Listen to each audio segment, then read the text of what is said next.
Nuestro tema de este día es el pasado progresivo. El pasado progresivo es un tiempo verbal que describe acciones que estaban siendo realizadas en un momento del pasado al que se hace referencia y después continuar. Para nosotros poder formar oraciones en pasado progresivo, se va a utilizar el verbo to be, un verbo principal con terminación ing, pero el verbo to be debe de estar en tiempo pasado. Recordamos que el verbo to be es un verbo irregular y tiene dos formas. El primero es el was, el segundo es el were. Los pronombres personales que van a utilizar el verbo to be en pasado was son los siguientes: el I, el he, el she y el it. Y para el were es el you, es el we y es el they. Hagamos oraciones. Comencemos con una oración afirmativa. ¿Cómo la vamos a construir? Con un pronombre personal, el verbo to be, en pasado por supuesto, con un verbo con terminación ing.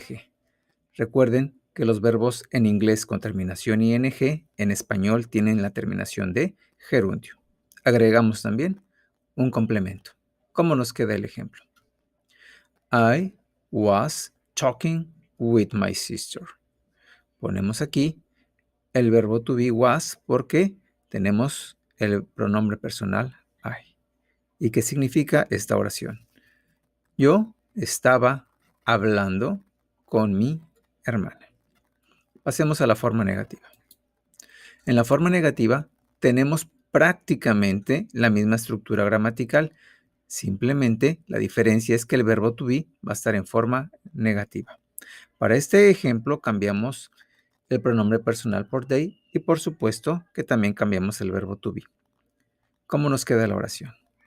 They were not learning English. Aquí, were not, también podemos hacerlo con contracción, weren't. Ellos no estuvieron aprendiendo inglés. Y por último, la forma interrogativa. Comenzamos con el verbo to be, un pronombre personal, el verbo con terminación ing, el complemento y por supuesto nuestro question mark. Ejemplo, were you watching TV? ¿Estuviste viendo o mirando la televisión? Ahora veamos las reglas gramaticales para los verbos con terminación ing.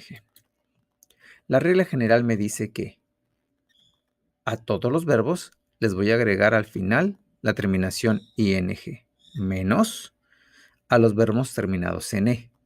Este tipo de verbos voy a eliminar la última letra, que es la e, y la voy a cambiar por la terminación ing.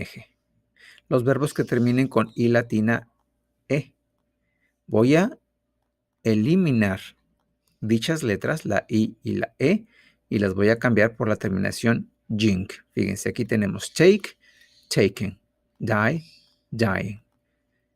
Los verbos que terminen con consonante, vocal, consonante, como este es el caso, swim, consonante, vocal, consonante, ¿qué vamos a hacer? Vamos a duplicar la última consonante y agregar la terminación ing. Swim, swimming.